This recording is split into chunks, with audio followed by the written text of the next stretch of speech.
Bagaimana dia mau bisa lakukan pelayanan pelepasan bagi jemaatnya, dia sendiri masih terikat, betul? Banyak pendeta masih kedukun loh. Banyak pendeta juga masih main judi. Banyak pendeta masih mabuk dan merokok. Bagaimana pendeta itu mau khotbah di tengah-tengah jemaat? Kuduskan hidupmu, jangan mabuk, jangan merokok, jangan main judi. Bisa nggak dia kalau dia ternyata pelakunya juga? Bisa? Nggak bisa.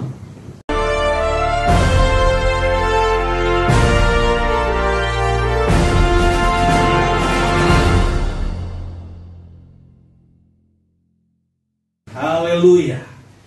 Oke, saya mau sapa saudara. Shalom saudaraku. Apa kabar? Luar biasa. Dahsyat. Kalau tadi istilahnya apa Bu ya?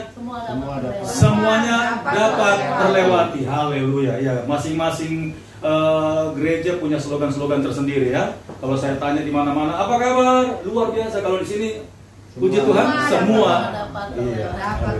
Wah, luar biasa ya. Jadi kalau semuanya dapat terlewati berarti menang. Waduh, nggak ada yang kurang ya. Nggak ada yang, tidak ada yang bisa disesali. Karena semuanya ada dalam sukacita Tuhan. Haleluya. Praise the Lord. Nah, minggu ini Tuhan sedang ajak kita untuk menerima nasihat yang sedikit agak menggetarkan jiwa kita, saudara. Siap saudaraku? Amin. Siap? Ya. Haleluya. Nah, tadi istri saya sudah menyampaikan pengantar. Saya nggak tahu dia mau bersaksi siang hari ini, saudara. Tapi saya percaya tidak ada sesuatu yang kebetulan. Ya. Amen. Nah, Tuhan taruh di hati saya tentang nasihat ini agar kita bersiap-siap. Haleluya. Ya. Kita lihat dulu Alkitab kita di 1 Petrus pasal 4.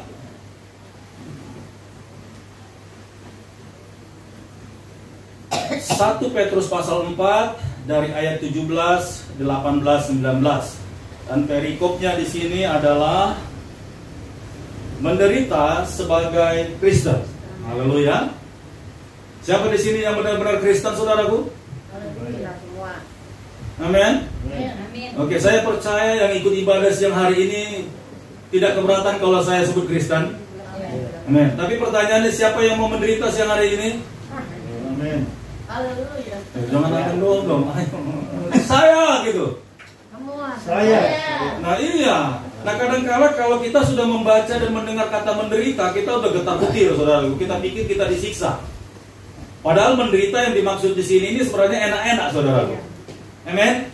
Siapa yang mau menderita tapi enak-enak? Haleluya. Iya. Nah ini banyak kita kalau dengar begini nih kita langsung waduh gimana nih kan, kita pikir kita akan dianiaya, dicampur dan segala-galanya gitu kan. Akhirnya kita nggak berani jawab. Sebenarnya kalaupun Alkitab ini tulis, apakah Tuhan berencana untuk membinasakan anak-anaknya? Tidak, saudaraku ya. Oke, judulnya di sini menderita sebagai Kristen. Nah, apa itu penderitaannya nanti kita bahas selanjutnya. Mari kita baca Alkitab kita, saudara. 1 Petrus pasal 4 ayat 17 sampai 19. Saya akan baca ayat 17. Karena sekarang telah tiba saatnya penghakiman dimulai. Wow. Haleluya. Ini pengantarnya sudah luar biasa. Sekali lagi, karena sekarang telah tiba saatnya penghakiman dimulai. Dan pada rumah Allah sendiri yang harus apa, saudara? Iya. Jadi apa yang terjadi masa-masa sekarang ini sebenarnya tidak lepas daripada masa-masa penghakiman. Yang setuju katakan amin. Sekali lagi saya ulang. Apa yang terjadi pada masa-masa sekarang ini tidak lepas dari masa-masa penghakiman, saudaraku. Ya. Nah, dikatakan di sini, dan pada rumah Allah sendiri yang harus pertama-tama dihakimi. Loh, kenapa enggak orang lain? Kenapa enggak dunia ini dulu dihakimi, saudaraku? Ya, kita baca dulu terus. Dan jika penghakiman itu dimulai pada kita, saudara dan saya, bagaimanakah kesudahannya dengan mereka yang tidak percaya pada Injil Allah? Halo. Nah, ini yang harus kita persiapkan. Sudahkah saudara benar-benar percaya kepada Injilnya Allah? Amin. Jawab sungguh-sungguh, iya, saya percaya. Ya, saya percaya. Nah, karena banyak sekali orang-orang yang di dalam gereja sebenarnya tidak menghidupi Injil, saudaraku. Jangan saudara pikir kalau ada orang-orang masuk gereja dan dia memang mengaku Kristen, tapi dia sudah mengikuti dan taat kepada Injil. Belum tentu, saudaraku. Haleluya. Amen. Kalau kita bahas Injil ini panjang sekali, 1 tahun kalau saya khotbah nggak selesai-selesai, saudara. Tapi semua yang Injil ajarkan, yaitu pengajaran dari kehidupan Yesus secara pribadi, belum tentu semua orang Kristen bisa lakukan. Apakah pendeta itu termasuk? Pendeta apa lagi, saudara? Pendeta juga masuk dalam penghakiman.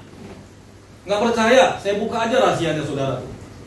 Jadi kalau ada pendeta nggak pernah khotbah tentang yang namanya persembahan perpuluhan, saudara bisa bayangkan, nggak pernah dari Januari sampai Desember dia khotbah tentang perpuluhan. Saudara pasti bisa tangkap, pendeta itu ngapain? Nggak pernah bayar perpuluhan, nggak sanggup dia. Nah, kalau ada pendeta nggak pernah bahas tentang yang namanya pelepasan, hidup kudus, saudara bisa bayangkan pendeta itu gimana hidupnya. Pendeta-pendeta pun sedang masuk dalam penghakiman, saudaraku. Benar. Saudara boleh selidiki deh pendeta mana aja. Kalau saudara berjemaat di situ, perhatikan. Kalau dia nggak pernah bahas perpuluhan, itu artinya dia nggak mau sendiri disinggung sama firman Tuhan atau Injil perpuluhan itu.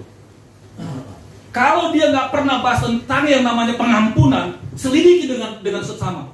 Pasti orang itu nggak mau dibahas tentang yang namanya mengampuni. Dengan kata lain apa, saudara? Bukan. Banyak sekali yang namanya kepahitan dan kemarahan dan dendam dalam hidupnya pendeta itu, saudara. Haleluya. Jadi gampangnya simpel, saudaraku. Simpel banget. Semuanya dihakimi, saudaraku, ya. Nah, ayat 18. Dan jika orang benar, perhatikan baik-baik. Dan jika orang benar hampir-hampir tidak diselamatkan. Ini pendeta itu orang benar gak? Ini orang benar hampir-hampir tidak diselamatkan. 99% firman Tuhan dilakukan, tapi 1% diabaikan. Menurut saudara bagaimana? Tidak berlaku, saudaraku.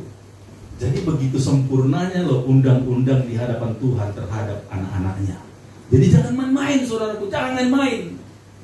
Ya, ini nanti akan saya rentet semuanya sampai panjang ke belakang. Jadi kalau saudara ditegur Tuhan dan saya ditegur Tuhan pada siang hari ini, yuk kita belajar untuk menyelesaikan PR yang tidak pernah selesai yang ada di dalam hidup kita. Saya mau tanya, siapa di sini yang punya PR banyak dalam hatinya? Jujur dong. Ibu ada PR, Bu? Banyak. Haleluya. Nah, kalau saudara tahu ada PR yang tidak pernah saudara selesaikan cepat-cepat. Amin. Sebelum masanya selesai. Makanya Tuhan bilang tadi yang pertama-tama yang dihakimi oleh Tuhan adalah rumahnya. Haleluya. Kenapa yang pertama kita, saudaraku? Sekarang saya mau tanya dulu deh. Ketika nanti trompet sangkakala ditiup oleh penghulu malaikat, maka Tuhan Yesus datang kemudian membawa umat-umat kudusnya. Lalu nanti ada masa penghakiman di sana, saudaraku. Saya mau tanya, kira-kira saudara pilih mana? Penghakiman di dunia atau penghakiman di surga? Serius? Bapak pilih penghakiman di mana, Pak? Di bumi atau di surga, Pak? Hah? Oh, nggak bisa. Ini dihakimi, Pak, ini, Pak. Nggak bisa, harus. Karena lewat penghakiman inilah nanti orang itu diputuskan benar atau salah. Ayo jawab dengan baik. Kalau dibuat satu pertanyaan, saudara pilih mana? Penghakiman di surga atau penghakiman di bumi? Di bumi dulu, baru. Hah? Di bumi dulu. Jangan ada dulunya, Bu. Di bumi. Yes, jawabnya di bumi. Kenapa? Ketika kita dihakimi di bumi dan kita kedapatan ada dosa, masih bisa kesempatan untuk diperbaiki. Haleluya. Tapi kalau di surga, begitu buku kitab kehidupan dibuka dan saudara kedapatan berbuat jahat, tidak punya waktu lagi untuk perbaikan di sana dan akhirnya masuk mana, saudara? Haleluya. Itu sebabnya Tuhan bilang, pertama-tama aku akan menghakimi anak-anakku. Why? Ketika nanti masa penghakiman di surga, kita semuanya sudah yakin betul masuk surga, saudara. Kenapa? Di bumi ini sudah habis-habisan dihakimi. Halo? Mau dihakimi enggak? Itu dia jawabnya, mau. Gitu loh. Praise the Lord. Siap dihakimi. Jadi anak-anak kerajaan itu punya yang namanya keberanian, roh keberanian. Selidiki aku Tuhan, itu namanya penghakiman. Haleluya. Amin, Pak. Haleluya. Bapak kayaknya semangat sekali. Haleluya. Pak Daud ini khotbah begini ketawa kelihatannya saudara, tapi dalamnya juga sebenarnya mengkerut nih. Haleluya. Firman Tuhan itu pedang bermata dua. Haleluya. Kalau saya berani khotbahkan begini, berarti saya juga harus siap gitu loh. Kan tadi sudah saya buka di awal, pendeta yang nggak berani kupas yang namanya pelayanan, yang namanya pelepasan, dia nggak akan bisa hidup dalam itu. Bagaimana dia mau bisa lakukan pelayanan pelepasan bagi jemaatnya, dia sendiri masih terikat, betul? Banyak pendeta masih kedukun loh. Banyak pendeta juga masih main judi. Banyak pendeta masih mabuk dan merokok. Bagaimana pendeta itu mau khotbah di tengah-tengah jemaat? Kuduskan hidupmu, jangan mabuk, jangan merokok, jangan main judi. Bisa nggak dia kalau dia ternyata pelakunya juga? Bisa? Nggak bisa. Jangan sembarangan masuk dalam satu jemaat kalau saudara belum tahu betul tuh gembalanya di mana. Hati-hati saudaraku. Kelihatan besar ya. Puji-pujiannya semarak, tapi coba perhatiin khotbah Januari sampai Desember, khotbah mana yang dia belum pernah khotbahin? Kalau ada salah satu itu, coba tanya sama dia, Pak Gembala, kenapa belum pernah dan nggak pernah khotbah tentang ini di gereja ini? Nggak pernah dijawab dia. Ngeri. Haleluya. Jadi hamba Tuhan itu harus pertama-tama, kenapa Pak Mas Agus? Dihakimi. Jadi nggak enak jadi hamba Tuhan. Haleluya. Nggak enak saudaraku. Terhakimi terus. Terhakimi. Masuk ke mall terhakimi. Diajak ke kafe sama teman-teman nih, misalnya Mas Agus terhakimi juga, Tuhan ngapain gua kesini? Bayarin lagi ya. Bayarin lagi. Halo. Terhakimi, kasihan saudaraku. Tapi saya mau bilang, bukan hanya pendeta saja. Kalau saudara benar-benar sadar saudara ini adalah anak-anak kerajaan Allah, saudara pun sudah mulai terhakimi. Tuhan, pantaskah saya ada di tempat ini? Kebetulan juga hari Minggu. Kalau saudara nggak merasa ada penghakiman itu, berarti roh Tuhan itu tidak bekerja di dalam hatimu. Amin. Haleluya. Ayat 18 tadi, dan jika orang benar hampir-hampir tidak diselamatkan. Saudara tahu kata hampir-hampir? Arti kata hampir-hampir? Nyaris.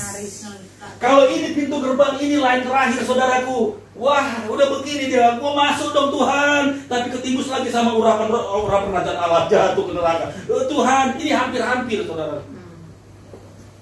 Bagaimana mungkin orang-orang yang tidak berlaku hidup benar, bahkan yang tidak mau hidup benar?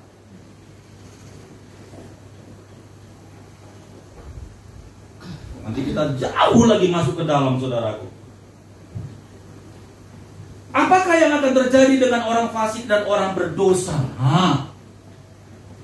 Bertahun-tahun, bahkan dari lahir jadi Kristen, sekarang sudah punya anak, bahkan sudah punya cucu, punya cicit. Tapi yang namanya hidup benar dan hidup kudus tidak pernah tahu. Menyimpan dosa terlalu lama. Haleluya. Amin. Kalau saya kupas di sini jauh lagi nanti. Waduh, ini bisa kemana-mana saudara. Kayak cambuk. Tapi cukup saya ngambil rule-nya saja, saudaraku. Kalau saya mau sedikit saja untuk mengorek masalah kehidupan kita. Apakah kehidupan rumah tangga suami istri?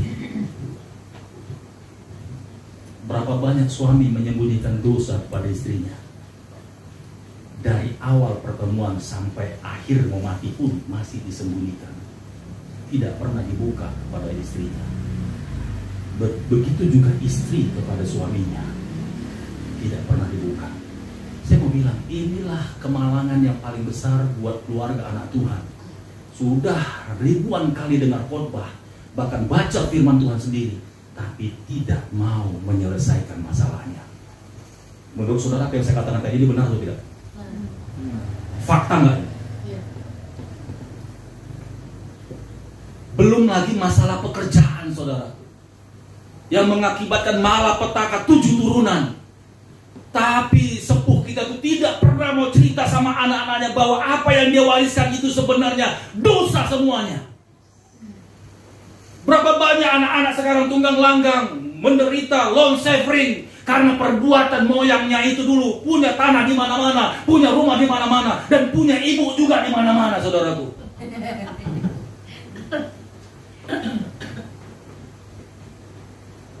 Anaknya ini porak-poranda semua, bingung dosa apa yang kami buat ini sebenarnya. Kenapa malah petaka, kehancuran rumah tangga nggak pernah damai, nggak pernah bahagia. Why? Halo, karena ada api yang panas selalu di atas kepala mereka.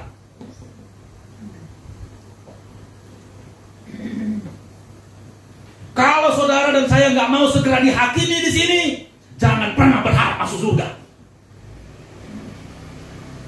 Alkitab bilang dosa yang tidak diakui dengan baik-baik tidak akan pernah diampuni. Hanya engkau mengaku dosamu, lo baru bisa masuk surga. Ibu-ibu, bapak-bapak dengar baik-baik, kalau engkau punya dosa sama-sama, bahkan sebelum kau kawin pun ceritakan sama anak-anakmu. Biar jangan sampai mereka mengambil tulahnya itu, saudaraku. Haleluya. Coba kalau khotbah begini di tengah-tengah jemaat yang lagi luar biasa itu. Itu lama-lama gerejanya tuh langsung kurang tuh. Wah, kurang 1, 2, 3, 4. Gosong nih kita nih, gosong kita di sini. Tapi saya bersyukur di sini sekalipun kursinya banyak kosong, tapi orang di sini semuanya isinya berisi semua. Hatinya berisi semua. Amin doang, tepuk tangan dong buat Tuhan. Enggak mau tepuk tangannya kurang meriah. Tepuk tangan dong sungguh-sungguh. Haleluya. Iya. Ini bukan main-main. Kenapa dia dituliskan di 1 Petrus yang menjelang hampir kitab Wahyu? Ini sebenarnya nasihat terakhir. Kenapa nggak dibuka aja di kitab Roma, Galatia? Kenapa di 1 Petrus ini dia muncul? Karena Alkitab ini sebenarnya perjalanan rohani setiap orang-orang yang mengikut Tuhan. Ketika ditulisnya di 1 Petrus ini sebenarnya tinggal sedikit lagi kitab ini, maka selesailah kehidupan. Ini sebenarnya profetik, saudaraku. Udah waktunya. Jangan sembunyikan lagi. Buka. Haleluya. Amin. Praise the Lord. Nih, Pak Daud kalau khotbah pengantar aja udah 1/2 jam. Saya minta izin kita overtime pulang jam 1 ya. Jam 5. Haleluya. Hah? Jam 5. Oh, jam 5. Haleluya. Ya Ibu Gembala ya, izin. Jam 1 kita pulang. Jangan ada buru-buru ya. Ibu nggak buru-buru kan mau pergi ke mall kan? Enggak. Jam 1 cukup? Enggak, mohon maaf. Walaupun saya orang Katolik ya, pendeta. Saya lebih menghormati Tuhan. Haleluya. Tepuk tangan dulu sekali lagi buat Ibu ini. Saya kalau ada jemaat begini saya jadi tambah antusias, saudaraku. Kalau Ibu ini bilang Pak Pendeta 2 jam lagi tambah lagi, saya tambah semangat saya. Haleluya. Saya haus akan firman Tuhan. Amin. Wah, haleluya. Tambah terbakar saudara saya. Haleluya. Saya udah bilang di jemaat di sini, sekalipun di sini cuma 8-10 orang, tapi saya berpikir ini seperti Senayan, betul nggak? Benar nggak khotbah begitu? Saya nggak pernah berpikir sekalipun cuma 8-10 orang di sini saya melempam khotbahnya. No way. Haleluya. Saya melihat di sini ini banyak sekali jiwa-jiwa. Sekalipun mereka belum ada di sini, tapi saya bernubuat jiwa-jiwa ini ada di sini, saudara. Dan pengajaran ini tidak akan pernah hilang begitu saja. Sama seperti kalau saya memperkatakan yang jelek, saudaraku, dia mengambang kemana-mana. Dan juga nanti sebentar akan kembali kepada saya. Makanya kalau kita memperkatakan perkataan kita yang nggak baik, maka yang nggak baik nggak muncul, amin. Itu sebabnya ketika profetik ini saya bukakan di sini, saya percaya profetik ini semuanya akan mengendus di Depok ini, saudaraku. Dia berputar-putar dan dia akan antar orang-orang yang haus akan firman Tuhan di sini. Haleluya. Amin. Ini dia, saudaraku. Sebelum waktunya terlambat, sampaikan juga ini kepada orang lain. Mungkin bukan lewat mulut Pak Daud lagi, tapi lewat mulut saudara. Jangan tangkap sendiri, makan sendiri, bagi. Amen. Haleluya. Praise the Lord. Ayat 19. Karena itu, baiklah juga mereka yang harus menderita karena kehendak Allah. Perhatikan, menderita karena kehendak Allah. Jadi ketika kita dihakimi dalam kesalahan dosa kita, itu memang penderitaan, saudara. Tapi dalam koridor kehendak Allah. Nggak enak dihakimi. Tapi ini kehendak Tuhan. Kalau udah kehendak Tuhan itu kira-kira gimana, saudaraku? Kita dibuang atau dirangkul sama dia? Dirangkul. Ditegur tapi kita dipeluk, saudaraku. Nah, banyak orang nggak siap untuk ditegur. Makanya kalau ada pendeta yang serius dan diurapi, ketika dia tegur jemaatnya dari mimbar, jemaatnya kabur. Makanya banyak maling-maling sekarang sembunyi di mana? Di gereja. Apalagi kalau gereja itu nggak pernah tegur jemaat. Hati-hati, saudaraku. Koruptor, korupsi, pezina, semuanya di situ.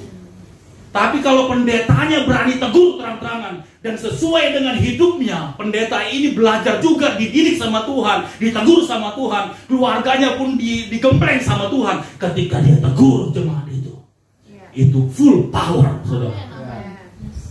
Tapi kalau jemaat itu dia tetap settle, dia tetap terima, Tuhan itu aku. Saya percaya jemaat itu adalah satu tempayan yang akan dipakai Tuhan untuk kemuliaan bagi namanya. Haleluya. Praise the Lord. Karena itu baiklah juga mereka yang harus menderita karena kehendak Allah, menyerahkan jiwanya dengan selalu berbuat baik kepada siapa, saudaraku? Di situ ditulis kepada pencipta. Iya, berbuat baik kepada penciptanya. Berbuat baik itu bukan kasih roti sama Tuhan, bukan kasih uang sama dia. Tuhan nggak perlu roti, nggak perlu uangmu. Mau miliaran pun saudara punya uang, Tuhan nggak butuh. Karena dunia ini adalah injakan kakinya. Emas dan perak singgah sana itu buatan Tuhan. Dia nggak perlu duit saudara. Lalu kebaikan apa yang Tuhan maksudkan di sini? Saudara bisa menghormati Tuhan dalam kemuliaannya. Haleluya. Jadi ketika saudara diajak untuk gosip-gosip sama orang, saudara bilang apa? Jangan. Nggak pantas anak Tuhan. Lebih baik mulut kita ini pakai untuk memuji Tuhan. Itu dia. Selalu berbuat baik kepada Tuhan. Ketika orang mau ajak kita berbuat dosa, no, aku nggak pantas menyakiti hati Tuhan. Haleluya. Haleluya.